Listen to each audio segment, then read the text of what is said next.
Well, I love the negative feedback. Yeah, we do. There's basically two routes, but they're both sad for the entrepreneur, for the business owner. One is, and I think far more often than not, is it's a pre-qualification marketing. I just got the wrong person in. Like maybe my thing is like, hey, I do the fastest service. I do oil changes and we do them in 10 minutes or less, and that's how I market.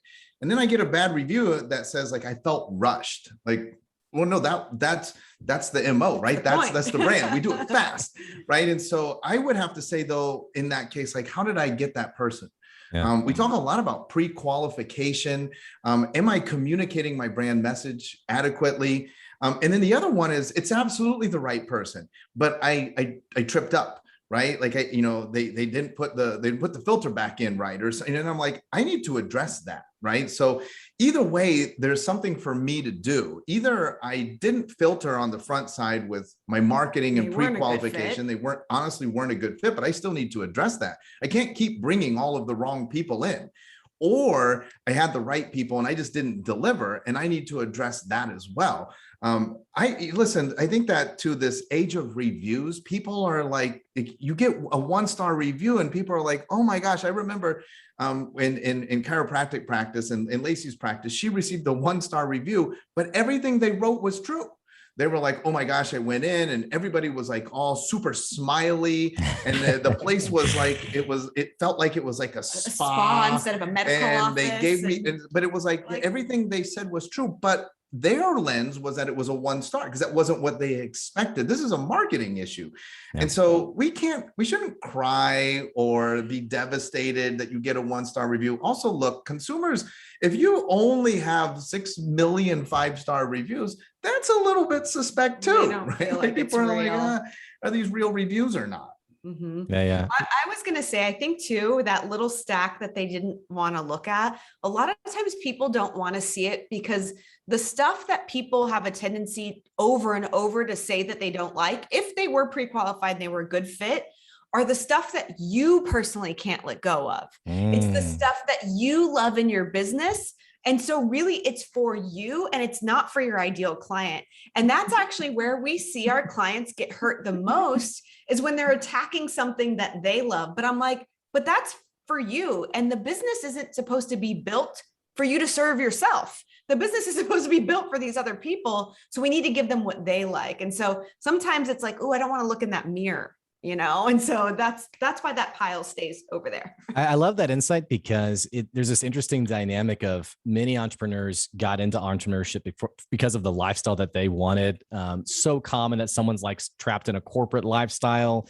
They feel like they're not using their giftings, or they just want control over their financial future. And so they jump into the world of entrepreneurship, but balancing that with the slow realization that running a business is really not about you. It's ultimately about your customers. And the sooner we figure that out, it seems like the better off we end up being. I think you're so right. It's such a great insight for sure. Yeah, 1,000,000%. And I think that one of the things too, when you talk about that transition from corporate to entrepreneurship, so many people leave corporate life because they want to be their own boss. And what they do is they transfer over into just the same life, but now instead of Joe being your boss, now it's just you, and you still do the exact same thing. So entrepreneurship, really by definition, exactly what you said, is you become a servant to the clients that you serve, no longer to Joe, VP of sales. Now you have to cater to and answer to each and every one of your individual clients. Yeah. Well, it's such a great insight. And I think for me, a lot of the challenges I have with small business owners that I talk to is they haven't quite yet made that transition to that servant mindset yet. I've even going back to the conversation of feedback. I talked to a business owner who got some really harsh feedback, and he said, well, if they don't like it, they can go somewhere else, which I thought was really indicative of his philosophy of business. It's ultimately for me, not so much for the customers that I'm serving. Talk to me a little bit more about y'all's philosophy of business. It sounds like y'all have just a great approach to your customers, a great approach to the people you're helping. What's your mission? Why do you do what you do?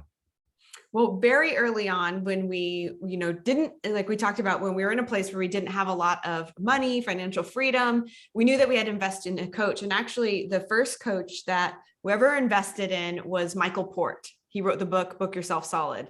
And one of his big fundamentals is all on ideal client and target market. And so not only had Shawn become a certified coach through his program, but that was one of the things that we have been teaching our clients for, oh my gosh, like I can't even tell you how many years now. And so when it comes to business, everything we teach, we also do. There's a lot of people I know that go out there that are teaching things that are maybe obsolete in their business. They're no longer practicing them. They're no longer doing them. We tell the people that are in the Black Diamond Club and all of our private clients, like everything we're teaching you, we're actively doing right now. And so when we say we're obsessed with the people that we serve, like we are literally obsessed with them because we want to know what makes them tick.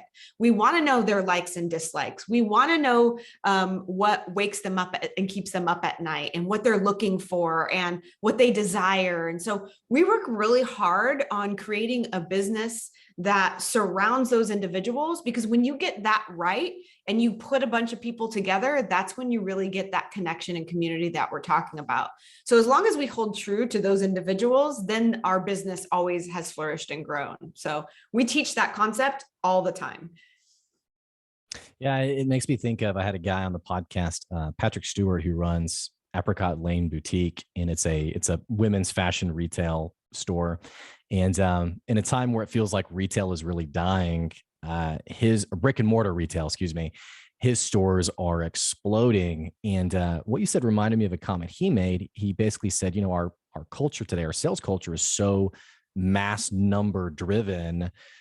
What we teach our store owners to do is not what's the minimum I can spend on this customer before going like to the next person in the store, but rather flipping that and thinking, how do I spend more time on this customer? Like, how do I spend more, without being like a stalker or obnoxious, but like, how do I spend more time? And, again, it's weird because it seems like this should be so natural to business, but Shawn, going back to something you said, it is a bit counterintuitive because a lot of us as small business owners, we are thinking about in terms of scale, how do I fit in more customers in my given work week or the given hours that ultimately I have.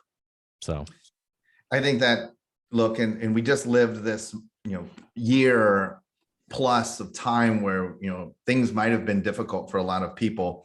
As a small business, one, simple math, what we've been teaching going into 2022 and beyond, people have a lot of questions relative to the economy.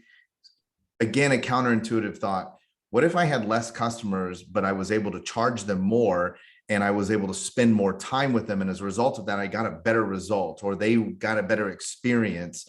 And I think for the small businesses, that's right. It's the antithesis of Amazon. It's right. The antithesis. So, in a small boutique, spend more time. Just by doing that, by you engaging me more, of course, it's going to cost more. You have bigger margins. You'll have to sell less. You'll make more money. I think that's a magical formula for all small businesses. And again, people just think like, well, I need more, I need more, I need more. What if we just thought like, well, I need less, but I need to deliver more. Yeah. And I could charge more. I would have a greater revenue in this year with less people. You guys you're full of so many great insights. You're obviously doing some amazing stuff with the Black Diamond Club. I noticed on your website, you have all sorts of events that you guys are doing and that you guys have been featured in entrepreneur.com, Forbes, The Wolf's Den, a number of other places. When you look back to that 2011, 10 years ago, that 640 square foot apartment, which is so tiny, right? And you think back to that life, right? Does it ever, does it ever blow your mind just thinking about how far you've come and just the journey to where you are today?